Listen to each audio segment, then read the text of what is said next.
হরে কৃষ্ণ। জন্মাষ্টমী ব্রতের দিন কিভাবে ভগবানের পূজা, অভিষেক, আরতি প্রভৃতি করবেন, সেই বিশেষ পূজা নিয়ম, অভিষেকের বিধি নিয়ম, মন্ত্রাবলী আজকে আমরা প্রদান করছি। ষোড়শ উপচারে আপনারা কিভাবে পূজা আদি সম্পন্ন করবেন। তো এই বছর 2025 খ্রিস্টাব্দের ক্ষেত্রে 16ই আগস্ট 2025 শনিবারে পালন করতে হবে জন্মাষ্টমী মহামহোৎসব ব্রত। ভাদ্র মাসের কৃষ্ণপক্ষের অষ্টমী তিথি ভগবান শ্রীকৃষ্ণের দিব্য আবির্ভাব তিথি মহোৎসব ব্রত পালন করতে হবে শনিবার 16ই আগস্ট। সারা পৃথিবীর সকল স্থানে একই দিনে ব্রত 16ই আগস্ট। ব্রতের নিয়মাবলীর পূর্বালোচনা। জন্মাষ্টমী ব্রতের কি মাহাত্ম্য রয়েছে, কিভাবে ব্রত পালন করতে হবে এবং কেন জন্মাষ্টমীতে ভগবানের এই আবির্ভাব দিনে, ভগবানের জন্মদিনে কেন আমাদেরকে উপবাস ব্রত পালন করতে হয়, এই সকল প্রশ্নের উত্তর, সকল বিধি নিয়ম আমরা কিন্তু গত আলোচনা করেছি, আপনারা সেটি দেখে নেবেন। এবং এই দিন জন্মাষ্টমীতে অষ্টমী তিথির যে সারা বিশ্বের সময়সূচি কিন্তু আমরা গত আলোচনায় প্রদান করেছি। আজকে আমরা ব্রতের যে পূজা বিধিনিয়ম সম্পর্কে বিস্তারিতভাবে জানব, কিন্তু প্রথমে আমরা সংক্ষেপে ব্রত কিভাবে পালন করতে হবে আরেকবার সংক্ষেপে আলোচনা করি।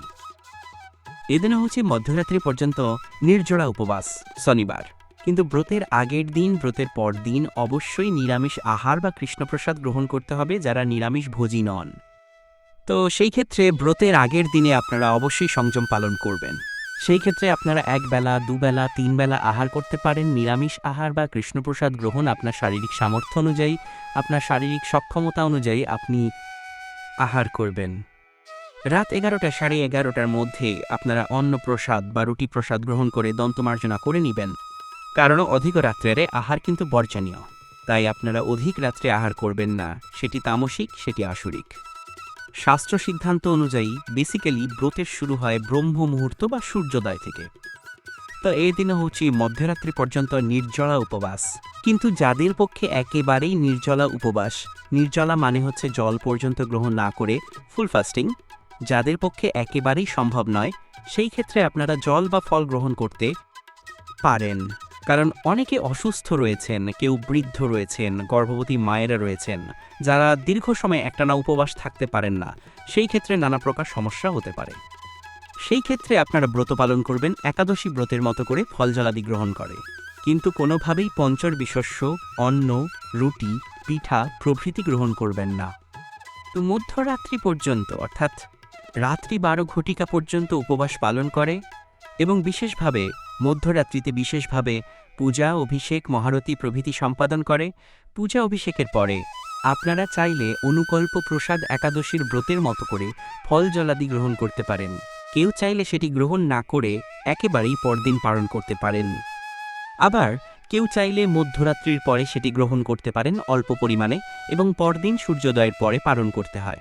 পালনের ক্ষেত্রে আরও কিছু বিধি রয়েছে, আমরা সেটি আলোচনা করব। তো এদিন আপনারা বেশি বেশি হরিনাম জপ করবেন, হরিনাম কীর্তন করতে পারেন, মঙ্গল আরতি করবেন। ব্রহ্ম মুহূর্তে বা সূর্যোদয়ের পূর্বে প্রাতঃস্নান করে মঙ্গল আরতি করতে পারেন। এবং সেদিন কিন্তু প্রাতঃস্নান করে সংকল্প গ্রহণ করতে হবে, ব্রতের সংকল্প গ্রহণ। তো ব্রতের সংকল্প গ্রহণ করার জন্য ভগবানের চরণ কমলে পুষ্প অর্পণ করে ব্রতের সংকল্প গ্রহণ করবেন। যারা মন্ত্র জানেন না, সেক্ষেত্রে আপনারা ভগবানকে প্রার্থনা করবেন, হে ভগবান, আমি আজকে ব্রত পালন করতে ইচ্ছুক, আপনি আমাকে কৃপা করুন। জন্মাষ্টমী ব্রতের সংকল্প মন্ত্র। ভবিষ্যোত্তর পুরাণ। অদ্যস্থিতা নিরাহারः শোভুতে পরমেশ্বর ভক্ষ্যামি দেবকীপুত্র অস্মিন জন্মাষ্টমী ব্রতে। অদ্য স্থিতা নিরাহারः সর্বভোগ বিবর্জিতः ভক্ষে অহং পুণ্ডরিকাক্ষ শরণং মে ভবাচ্যুত। অর্থ, হে পরমেশ্বর, হে দেবকীনন্দন, আমি অদ্য আজি জন্মাষ্টমী ব্রতে উপবাসী থাকিয়া পরদিন আহার করিব। হে পুণ্ডরিকাক্ষ, অদ্য সর্বভোগ বর্জনপূর্বক উপবাসী থাকিয়া কল্য কাল আহার করিব। হে অচ্যুত, আপনি মোদিও আমার শরণস্থান হন। পূজা ও অভিষেকের প্রস্তুতি। তো এই দিন বেশি বেশি ভগবানের সেবা, পূজা, ভোগ নিবেদন, অর্চনাদি করবেন। স্বাভাবিকভাবে ভগবানের অর্চন, ভোগ নিবেদন যথারীতি চলবে। কেউ কেউ ভেবে থাকেন যে এদিন যেহেতু উপবাস রয়েছে তাই ভগবানকে উপবাস থাকতে হবে, তাই ভগবানকে আমরা ভোগ দেব না। না, সেরকমটি করা যাবে না। ভগবানের তো উপবাস নেই। ভগবান কাকে সন্তুষ্ট করার জন্য উপবাস করবেন? তিনি অসমর্থ। ভগবানের ভোগ নিবেদন, পূজা আদি যথারীতি চলবে সকালে, দুপুরে, বিকেলে, রাতে। কিন্তু সেই প্রসাদ আপনারা যত্ন করে রেখে দেবেন। পরিবারের সকলে মিলে ভগবানের চরণকমলে তুলসীপত্র এবং পুষ্প অর্পণ করবেন। ভগবানের মুখনিসৃত বাণী শ্রীমদ্ ভগবদ্গীতা পাঠ করতে পারেন। ভগবানের দিব্য লীলা মহিমা অধ্যয়ন করতে পারেন, পাঠ করতে পারেন শ্রীমদ্ ভাগবতম থেকে অথবা লীলা পুরুষোত্তম শ্রীকৃষ্ণ গ্রন্থ থেকে। লীলা পুরুষোত্তম শ্রীকৃষ্ণ গ্রন্থ ভগবান শ্রীকৃষ্ণের খুব সুন্দর 90টি লীলা মহিমা উল্লেখ রয়েছে এই গ্রন্থে। এদিন কেউ চাইলে হোম বা যজ্ঞানুষ্ঠান করতে পারেন, বেশি বেশি শাস্ত্র অধ্যয়ন করবেন, ভগবানের লীলা মহিমা শ্রবণ করবেন এবং নিকটস্থ ইস্কন মন্দিরে গিয়ে ভগবানের সেবায় আপনারা যুক্ত হতে পারেন। বিশেষ করে সন্ধ্যার পর মধ্যরাত্রিতে যে মহা অভিষেক পূজা আদি হয়ে থাকে সেটি আপনারা ইস্কন মন্দিরে গিয়ে যুক্ত হতে পারেন, অথবা বাড়িতেই আপনারা কেউ চাইলে ভগবানের অভিষেক করতে পারেন। অবশ্যই জন্মাষ্টমী ব্রত সকলে অবশ্যই পালন করুন। কিভাবে উপবাস ব্রত পালন করতে হবে, কি করতে হবে, কিভাবে পূজা আদি করতে হবে, অভিষেক কিভাবে কখন করতে হবে সে সম্পর্কে আমরা কিন্তু জেনে গেলাম। অবশ্যই 16 তারিখ সন্ধ্যার পর থেকে মধ্যরাত্রি পর্যন্ত যে কোনো সময় অভিষেক করতে পারেন, তবে সবথেকে ভালো রাত্রি 9 ঘটিকা বা 10 ঘটিকা, 11 ঘটিকা, 11:30টার মধ্যে, এই সময়ের মধ্যে অভিষেক করাটা হচ্ছে সবথেকে ভালো।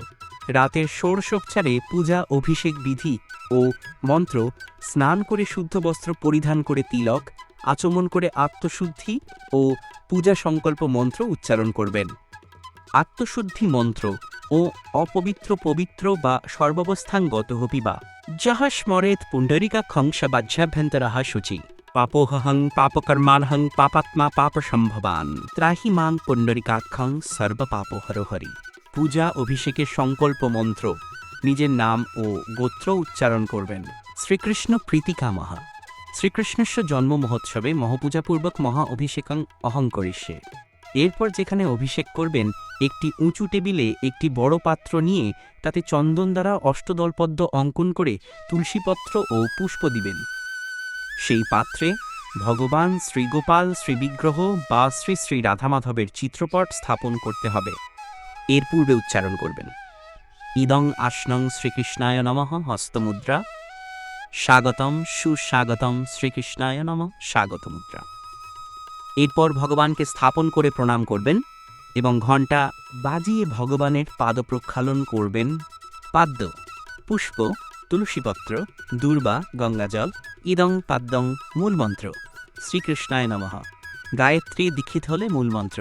অর্ঘ্য, পুষ্প, জব, তিল, দূর্বা, আতপচাল, জল, ইদং অর্ঘ্যং শ্রীকৃষ্ণায় নমঃ বিগ্রহের হাতে দিতে হয়, যা তারা তাদের মস্তকে প্রদান করবেন।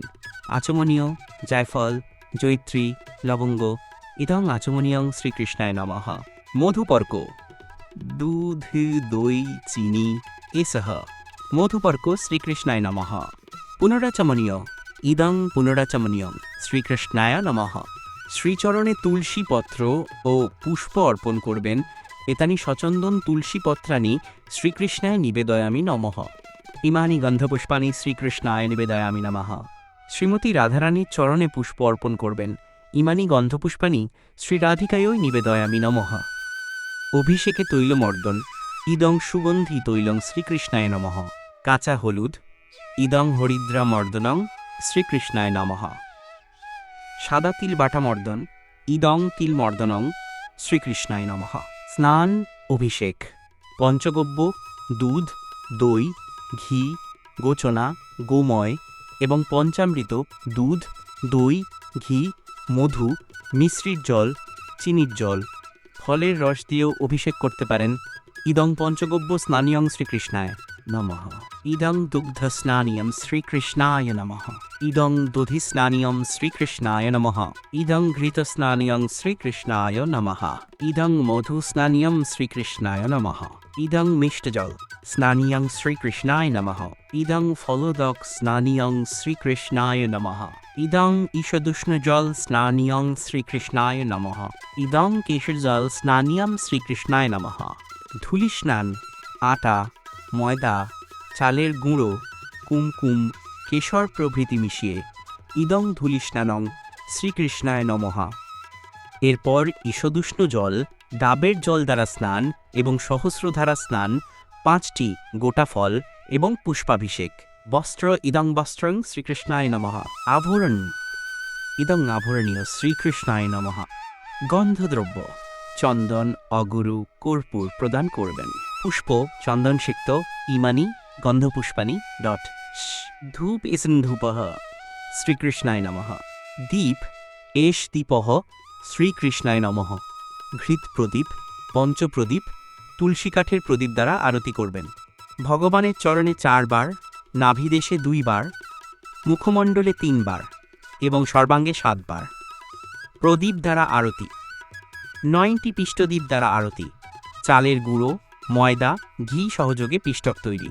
শ্রীকৃষ্ণের প্রণাম মন্ত্র: হে কৃষ্ণ, করুণা সিন্ধু দীনবন্ধু জগৎপতে, গোপেশ গোপিকাকান্ত রাধাকান্ত নমঃস্তুতে, নম ব্রহ্মণ্য দেবায় গো ব্রহ্মণ্য হিতায় চ, জগদ্ধিতায় কৃষ্ণায় গোবিন্দায় নমো নমঃ। শ্রীমতী রাধারানীর প্রণাম মন্ত্র: তপ্তকাঞ্চন গৌরাঙ্গী রাধে বৃন্দাবনেশ্বরী, বৃষভানুসুতে দেবী প্রণমামি হরিপ্রিয়ে।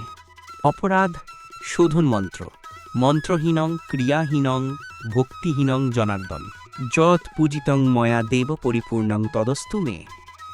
অঙ্গহীনং ক্রিয়াহীনং বিধিহীনং চ যদ্ভবেৎ, অস্তু তৎ সর্বমচ্ছিদ্রং কৃষ্ণকাষ্ণ প্রসাদতঃ, যৎ কিঞ্চিৎ বৈগুণ্যং জাতং তৎ দোষ প্রশমনস্য, শ্রীকৃষ্ণ শরণং করমি।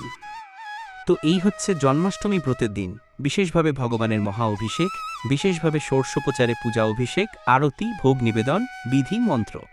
বন্ধুরা, কেমন লাগলো আজকে এই ভগবান শ্রীকৃষ্ণের অমৃত কথাগুলো? আপনারা অবশ্যই কমেন্টস বক্সে কমেন্টস করে জানাবেন। আর যদি ভালো লেগে থাকে তাহলে অবশ্যই একটা লাইক দিয়ে দেবেন। কমেন্টস বক্সে অবশ্যই লিখুন জয় শ্রীকৃষ্ণ, রাধে রাধে। আজ এই পর্যন্ত, আবারও আসবো পরের ভিডিও নিয়ে। ততক্ষণ ভালো থাকবেন, সুস্থ থাকবেন।